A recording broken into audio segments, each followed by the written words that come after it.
School में CV Raman scholarship का test हुआ था और मेरे हिसाब से बहुत अच्छा पेपर हुआ होगा।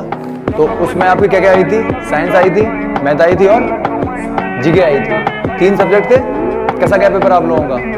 तो चलो आज हम लोग कुछ क्वेश्चंस डिस्कस कर लेते हैं साइंस के, जो आपके सीवी रमन एग्जाम में आए हैं।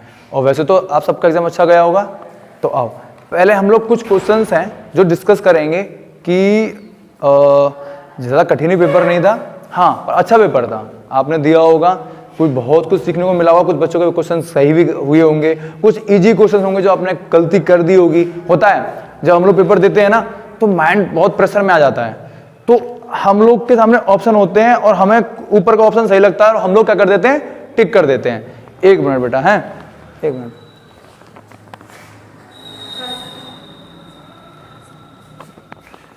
ठीक है, तो हम लोग क्या करते हैं कि प्रेशर में आ जाते हैं और क्या करते हैं, उस ऑप्शन को गलत, मतलब हम पूरे ऑप्शन नहीं पढ़ते हैं और टिक कर देते हैं। जैसे कि एक क्वेश्चन हमारे सामने दे रखा है, अब मैंने क्या करा, मैंने क्वेश्चन पढ़ा और मुझे लगा अरे यार एट फोकस हो सकता है और मैंने टिक कर दिया। मैंने ये पीछे वाले ऑप्शन देखे नहीं, पर ये गलत तरीका है।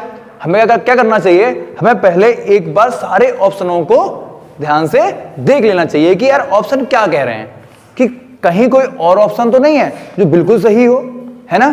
तो इस तरह बहुत बच्चों ने गलती करी होगी और जो ये गलती करते हैं ना वो एग्जाम से बाहर हो जाते हैं, मतलब वो कंपटीशन से बाहर हो जाते हैं। मतलब सोचो आपने क्वेश्चन ही गलत कर दिया है, अच्छा आता हुआ क्वेश्चन आपने इजी क्वेश्चन, और वो सब बच्चों ने सही किया होगा, है ना।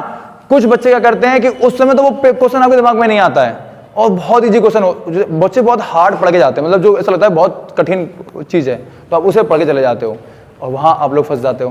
तो मैं आपको आज सीवी रमन एग्जाम का साइंस के जो पार्ट क्वेश्चन थे वो डिस्कस करा रहा हूं। तो आप लोग आओ, कुछ 5 क्वेश्चन शुरू के हैं जो हम लोग पहले डिस्कस करते हैं फिर बात करते हैं। देखो क्या पूछा है, concave lens focus a real a point size image at a focus the object is placed. तो यहां किसकी बात कर रहा है? पहले तो सर हमें ये देखना है, यहां बात कर रहा है कौन से लेंस की? सर ये कॉन्वेक्स लेंस की बात कर रहा है। तो मतलब सर किसकी बात कर रहा है? ये कॉन्वेक्स लेंस की बात कर रहा है। ठीक है सर, अब ये कह रहा है कि किसी फोकस पर इमेज बनने वाली है। ठीक है, अब ये बताओ कि ऑप्शन दे रखा है एट फोकस, मतलब कह रहा है कि concave lens focus a real at a point size image. Image कैसे बन रही है? पॉइंट साइज इमेज बन रही है। तो at focus the object is placed, तो ऑब्जेक्ट कहां रखा होगा बताओ? ऑब्जेक्ट फोकस पे रखा होगा, object between focus and 2f पे रखा होगा, या इन्फिनिटी पे रखा होगा, या एट 2f पे रखा होगा? कहां रखा होगा बताओ, कहां रखा होगा? इन्फिनिटी पे रखा होगा। कौन इन्फिनिटी बोल रहा है? कौन कौन बच्चा कह रहा है कि नहीं सर ये इन्फिनिटी पे रखा होगा? ठीक है, बहुत बच्चे बोल रहे हैं कि सर कुछ बच्चे कह रहे हैं कि सर इन्फिनिटी पे रखा होगा। तो देखो आप लोगों को पता है कॉन्वेक्स लेंस की क्या प्रॉपर्टी है कि क्या करता है? कन्वर्जिंग, क्या करता है? रे को कन्वर्ज करता है। तो मान के चलो एक रे यहां से आ रही होगी, एक रे यहां से आ रही होगी और कन्वर्ज होकर कहां पर इमेज बनेगी? फोकस पे बनेगी। तो कहां से आ रही है सर ये? सर ये जो रे आ रही है ये ऑब्जेक्ट, इसका मतलब कहां रखा हुआ है? इन्फिनिटी पे रखा हुआ है। तो इसका राइट आंसर क्या होगा सर? इसका राइट आंसर सी। तो किस किस बच्चे ने इसका आंसर सी किया है? वेरी गुड, मतलब काफी बच्चों ने सी इसका आंसर किया। और 7th क्लास, बहुत अच्छा, मतलब देखो छोटी क्लास है आप लोगों से, उसको भी इसका आंसर पता है। तो इसका मतलब ये बच्चे ज्यादा पढ़ रहे हैं, आप अभी कम पढ़ रहे हो, कोई बात नहीं। अगला क्वेश्चन देखो क्या कह रहा है, sir noise pollution is harmful for, क्या कह रहा है? Noise pollution. नॉइज पॉल्यूशन मतलब, नॉइज माने क्या होता है? तेज आवाज। आप लोग क्या करते हो, घर में पार्टी करते हो, आज हमारे किसका पार्टी, केशव कटारा की पार्टी है, तो केशव कटारा ने क्या करा, आज ले आया बड़े बड़े डीजे और लगवा दिए। पड़ोसी बेचारा वैसे बीमार है, उसे हार्ट की प्रॉब्लम है, सर डीजे बजा के पड़ोसी निपटवा दिया। मतलब तो सोचो नॉइज पॉल्यूशन इतनी तगड़ी होती है कि एक तो बूढ़े लोग, छोटे बच्चों, इन्हें बहुत दिक्कत होती है अगर आप थोड़ी भी लाउड आवाज कर दो। और भाई तुम डीजे बजवा रहे हो रोड पर, हैं, आज बोल दिया कि हमारे भाई अर्पित का बर्थडे है, तुमने पूरे रोड में हंगामा मचा दिया। अब अर्पित के बर्थडे तुमने क्या मनाया, मतलब तुमने आधी तो जनता की नींद ही खराब कर दी। तो नॉइज पोल्यूशन किस किस के लिए दिक्कत है? क्या ह्यूमन के लिए दिक्कत है, क्या कैट के लिए दिक्कत है, क्या बर्ड के लिए दिक्कत है, किसके लिए दिक्कत है? क्या सबको नॉइज पोल्यूशन दिक्कत होती है? क्या बिल्लियों के कान बहुत तेज वो शार्प होते हैं, वो बहुत तेज आवाज सुन सकते हैं? नहीं सर, और किसी के लिए नॉइज पोल्यूशन हार्मफुल होती है। तो इसका आंसर क्या आएगा? Option A all. क्या ये सबका सही था? क्या किस किस बच्चे ने तो सही किया है? मतलब 99% बच्चों ने इसका आंसर सही किया है। बहुत बढ़िया। तुमने नहीं किया बेटा, तुम्हें आते ही नहीं था, है कोई बात नहीं, अगली बार पढ़ाई करना अच्छे से, ठीक। आगे आओ, क्या लिखा है? The female gametes. दो कितना इजी क्वेश्चन है, हमने यहां पर डिस्कस किया था जब हमने कोचिंग में। देखो आपको पता होगा ये क्वेश्चन क्लास 7th लेवल का क्वेश्चन है कि नहीं बेटा? 7th क्लास, जिस बच्चे ने 7th अच्छे से पढ़ी होगी उसने ये क्वेश्चन करा होगा। और नॉइज पोल्यूशन बचपन से सुनते आ रहे हो भाई, ये क्वेश्चन तो बहुत इजी है। पर ये question the female gametes are called, ये आपको मैंने पेपर के 2 दिन पहले ही डिस्कस कराया था, या जब मैंने आपको एक पेपर कराया था कुछ ये आपके टॉपर क्लासेस में, तब आपको पता होगा कि इसको मैंने ये क्वेश्चन हम लोगों ने डिस्कस किया था नहीं किया था? कि फीमेल गैमेट्स को हम लोग क्या बोलते हैं? तो बहुत पहला पूछा है, क्या ओवेरीज बोलते हैं? नहीं सर, ओवेरी क्या होती है? सर ओवेरी जिसके अंदर एग का फॉर्मेशन होता है, फीमेल गैमेट का फॉर्मेशन होता है, उसको हम लोग ओवेरीज बोलते हैं। तो ये तो है नहीं। सर बोल रहा है कि स्पर्म होता है क्या? नहीं सर, स्पर्म तो मेल गैमेट है। स्पर्म क्या है? मेल गैमेट है। ये पूछ क्या रहा है? सर ये तो फीमेल गैमेट पूछ रहा है। सर जाइगोट, अरे सर जाइगोट तो फर्टिलाइजेशन के बाद बनता है, ये गैमेट थोड़ी नहीं है, ये तो फर्टिलाइजेशन होने के बाद बनता है। तो ये एग, यस सर, इसका आंसर डी, क्योंकि फीमेल में एग को हम लोग एक चीज और बोलते हैं, क्या बोलते हैं? ओवम। क्या बोलते हैं? ओवम। तो अगर एग की जगह ओवम भी आता तो वो भी सही होता। तो ये क्वेश्चन किस किस बच्चे ने सही किया? बहुत इजी क्वेश्चन था, सबने सही किया, सबको आता था क्वेश्चन ये। तुमने नहीं किया बेटा, तुम्हारा गलत हो गया। है कोई बात नहीं, अगली बार मेहनत करना, तुम्हारे दांत तोड़ेंगे अगर तुमने अगली बार अच्छे नंबर नहीं आए तो। अब देखो ये क्वेश्चन भी अपने उस पेपर का हिस्सा था। ये क्वेश्चन भी हमने दो टॉपिक्स भी पढ़ा था, सब कुछ पढ़ाया था मैंने आपको, कि मेल रिप्रोडक्टिव ऑर्गन। यहां पूछ रहा था फीमेल गैमेट, और यहां क्या पूछ रहा है? Male reproductive organ. तो भैया मेल रिप्रोडक्टिव ऑर्गन की बात करें तो हमने बहुत अच्छे से इसको डिस्कस भी किया था, इसका डायग्राम भी बनाया था, बताया भी था कि ये मेल रिप्रोडक्टिव सिस्टम होता है। सर क्या ओवेरीज होती हैं क्या? नहीं सर, ये तो फीमेल पार्ट है। सर क्या गैमेट्स होते हैं क्या? सर गैमेट्स होते हैं, पर कौन सा गैमेट? फीमेल गैमेट या मेल गैमेट? पर सर हम यहां तो ये रिप्रोडक्टिव ऑर्गन की बात कर रहा है, तो गैमेट तो उसका आंसर हो ही नहीं सकता। सर टेस्टिस हो सकता है क्या? यस, टेस्टिस हो सकता है, मेल रिप्रोडक्टिव ऑर्गन की बात करी है। तो इसका आंसर स्पर्म क्या है? सर स्पर्म तो गैमेट है। क्या है? गैमेट है। और मैंने आपको पढ़ाया था कि स्क्रोटम, क्या पढ़ाया था? कि सर स्क्रोटम में क्या होती हैं? सर स्क्रोटम में टेस्टिस होती हैं। स्क्रोटम में क्या होती हैं? सर टेस्टिस होती हैं। तो टेस्टिस क्या है? सर ये मेल में होती हैं। किसमें होती हैं? सर मेल में होती हैं। और सर क्या है ये? सर ये मेल रिप्रोडक्टिव पार्ट है। तो समझ में आया ये वाला क्वेश्चन? सबने इसका आंसर क्या किया है भाई? टेस्टिस सी। आंसर सी किस किसने किया है? वेरी गुड, तो दांत तोड़ूंगा।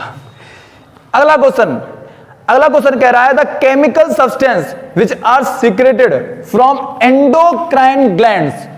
कह रहा है भैया ये बताओ, वो केमिकल सब्सटेंस बताओ जो क्या सीक्रेट करते हैं? एंडोक्राइन ग्लैंड जिसको सीक्रेट करती हैं, वो क्या क्या होता है? क्या होता है इसका आंसर कौन बताएगा मेरे को? कह रहा एक तो देख रहा है प्यूबर्टी, दूसरा दे रखा है हार्मोन्स, एस्ट्रोजन, एल्डोनेंस। बताओ इसका आंसर क्या होगा? हार्मोन्स। तो क्या सीक्रेट करती हैं? हार्मोन। ये तो क्वेश्चन बहुत इजी था, सबने कर लिया होगा। तो इन 5 क्वेश्चन में किसी को कोई दिक्कत? अगर आपको कोई दिक्कत हो तो पूछ सकते हो। हम फिर अगले 5 क्वेश्चन पे आते हैं। करो भाई इसे फटाफट करो। अभी मैंने 5 क्वेश्चन डिस्कस किए थे, अब अगले कुछ क्वेश्चन डिस्कस करते हैं। आज की वीडियो में ये जो क्वेश्चन है ये आएंगे, इसकी सेकंड वीडियो आएगी जिसमें आपके बचे हुए CV रमन एग्जाम के क्लास 8th के क्वेश्चन साइंस के डिस्कस करेंगे हम सेकंड वीडियो में। सीवी रमन एग्जाम के कुछ क्वेश्चंस आज हम डिस्कस कर रहे हैं, कुछ क्वेश्चन अगली वीडियो में आएंगे। तो ये हम लोग 5 क्वेश्चन डिस्कस कर चुके हैं। अब कुछ क्वेश्चंस इंपोर्टेंट क्वेश्चन जो आपके आए हुए सीवी रमन में इस आज के दिन के हैं वो डिस्कस करते हैं। क्वेश्चन कह रहा है number of sex chromosome in human kidney cell, कि ह्यूमन किडनी सेल में कितने नंबर ऑफ क्रोमोसोम होते हैं। तो आपको एक बात पता होनी चाहिए यहां पर कि सर व्हाट इज क्रोमोसोम। वैसे मुझे पता है कि बहुत बच्चों को क्रोमोसोम का मतलब भी नहीं पता होगा क्लास 8 के, क्योंकि पढ़ा नहीं होगा, है ना। जिसकी एनसीईआरटी चल रही होगी उनने तो जरूर पढ़ लिया होगा, पर मैं आपको बता देता हूं कि एक ह्यूमन सेल में 23 पेयर क्रोमोसोम होते हैं। कितने होते हैं?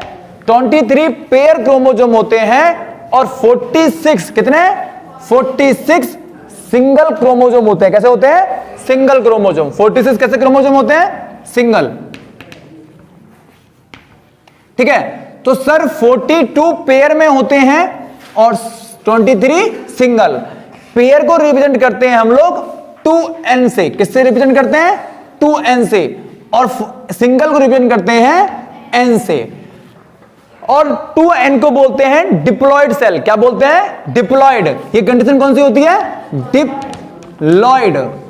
और जो n कंडीशन होती है उसे बोलते हैं हैप्लॉयड। क्या बोलते हैं? हैप्लॉयड। ठीक है, तो यहां पर अगर मैं बात करूं तो कह रहा है नंबर ऑफ, अच्छा पेयर, तो 23 पेयर होते हैं। एक पेयर में कितने क्रोमोसोम? 2 क्रोमोसोम। एक पेयर में कितने क्रोमोसोम? 2। तो यहां पर क्या आएगा? 1 पेयर। क्या आएगा? 1 पेयर। एक पेयर में कितने क्रोमोसोम होते हैं? 2 क्रोमोसोम। जिस कंडीशन को हम लोग क्या बोलते हैं? Diploid condition. क्या बोलते हैं? Diploid condition. पेयर में मान के चलो कि एक रो में 23 बच्चे बैठे हैं और ये एक रो है, 23 बच्चे यहां बैठे हैं, 23 बच्चे यहां बैठे हैं। तो एक रो में कितने बच्चे हैं? 2 बच्चे हैं। कितने बच्चे हैं? 2। तो पेयर हुआ कि नहीं हुआ? पर एक रो में सिर्फ एक बच्चा बैठा है, तो कैसे हैं ये सिंगल है। ठीक है ना, एक बच्चा तो सिंगल है। और सिंगल होंगे तो 46 होंगे और डबल होंगे तो 23। तो पहला ये क्वेश्चन क्लियर हुआ सबको? कोई डाउट? किसने ये 1 पेयर किया है? तूने तो पेपर ही नहीं दिया। किसने किया है? किसी ने आंसर नहीं दिया ये? वाह भाई वाह, बहुत बच्चों वाला क्वेश्चन था। कोई बात नहीं, आपने क्रोमोसोम पढ़ा नहीं होगा इसलिए नहीं होगा। वो फिनोमिना बताओ जो ब्रेकिंग करता है व्हाइट लाइट को। ये क्वेश्चन आपको मैंने एक बार नहीं 2 3 बार आपके क्लास में मैंने डिस्कस कराया है। और ये क्वेश्चन क्लास 7 में मैंने डिस्कस कराया है। 7th के बच्चे भी इस क्वेश्चन को बता सकते हैं कि आंसर क्या होगा? Dispersion of light. जब व्हाइट लाइट टूटती तो बिखर जाती है, उस बिखर जाने को बोलते हैं हम लोग डिस्पर्जन ऑफ लाइट। क्या बोलते हैं भैया?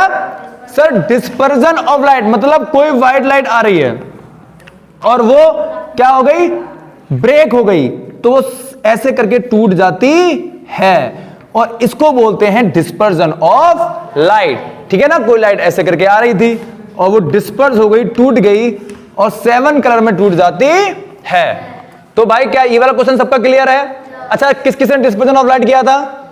मतलब सारे बच्चों का ये क्वेश्चन सही है। Very good. आओ अगला क्वेश्चन है thyroxine hormone is produce by. अब ये क्वेश्चन बहुत इजी है। कौन बच्चा इस क्वेश्चन का आंसर देगा? क्या है? Thyroid glands. काफी इजी क्वेश्चंस हैं। क्वेश्चन है, अरे भाई ठीक है। अब देखो, आओ अगला क्वेश्चन है what is the nature of image. यार बहुत बच्चों वाला क्वेश्चन है, क्लास 7th की, मेरे क्लास 8th में ये क्वेश्चन सीवी रमन के क्लास 8th के पेपर में आया हुआ क्वेश्चन है। हमारे कोचिंग के बच्चे 7th के इसका आंसर दे देंगे। क्या है इसका आंसर? क्या कह रहा है कि what is the nature, image का नेचर बताओ जो कहां फॉर्म होती है? रेटिना पर। हमारे ह्यूमन आइज के रेटिना में फॉर्म होने वाली फॉर्म होने वाली नेचर, इमेज के नेचर का बताओ क्या होगा? जो इमेज रे आ रही है और रेटिना में पड़ रही है उसका नेचर क्या होगा? कि सर एक तो रियल होगी और मैं तुमको बताया भी था कि कैसी होगी, वो इन्वर्टेड, उल्टी बनेगी। पर सर हमें सब कुछ सीधा क्यों दिखता है?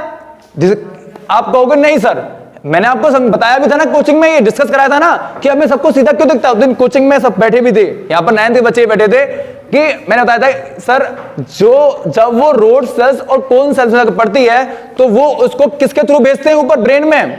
ऑप्टिक्स नर्व के थ्रू भेजते हैं। जब वो ऑप्टिक्स नर्व के थ्रू भेजते हैं ब्रेन में, वहां पर ये इमेज सीधी हो जाती है ऑटोमेटिकली, और हमको सब कुछ सीधा दिखता है। पर हमारे रेटिना पे इमेज कैसी बन रही है? उल्टी। कैसे बन रही है? इन्वर्टेड इमेज बन रही है और रियल इमेज बनती है। तो इसका आंसर क्या होने वाला है सर? इसका आंसर सी होने वाला रियल। अच्छा, ओ हो, यहां पर लिखा हुआ है इरेक्ट, पर आंसर क्या होना चाहिए था? D, real and inverted. Real and inverted, ठीक है ना? तो क्या ये सारे क्वेश्चंस आप लोगों ने करे, समझ में आए? बचे हुए question CV Raman exam class 8th के मैं आपको सेकंड वीडियो में अपलोड कराऊंगा। ठीक है, ओके, थैंक यू।